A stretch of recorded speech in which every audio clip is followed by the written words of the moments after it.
Welcome to the former Eagle Mountain Railroad right-of-way. There's at least two sets of these handcar sheds on the railroad. The rails to the shed still exist. The doors appear to be welded shut with tie plates. So we can zoom in on the tie plate there.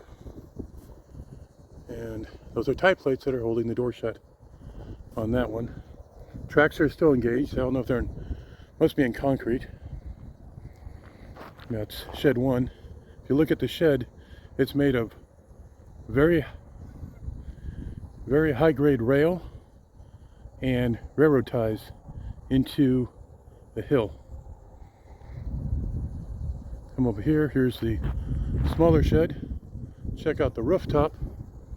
Those are rails welded together to form a roof, and the rails and ties on the side for walls.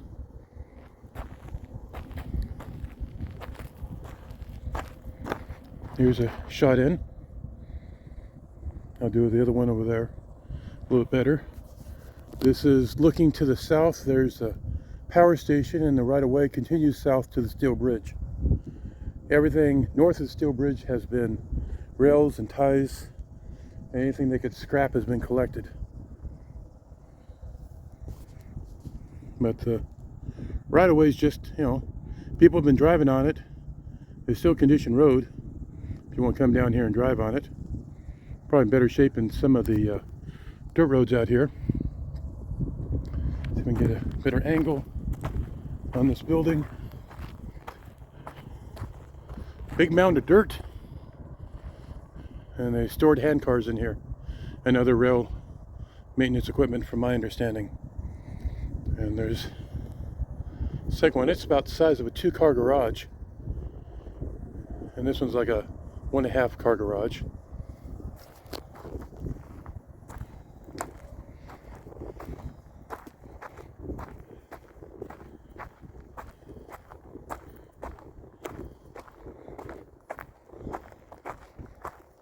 Sorry for the bumpiness. I'm filming and walking on uneven ground. There you are. I tried pulling, like I said, it's welded shut with those tie plates. And then there's more rail over there for that wall.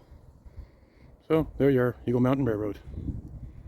Here's the north wall of the handcar shed, and if you follow the roof line over, you can see how deep that is. That's figure 10, 20, 30, 40, maybe 40, 50 feet deep for the depth of the car shed. And then you have all this rail. I don't know if this was the rail storage area. There's ties, switch ties or bridge ties down here in the dirt with this massive rail. I'm up, see if I can find some markings.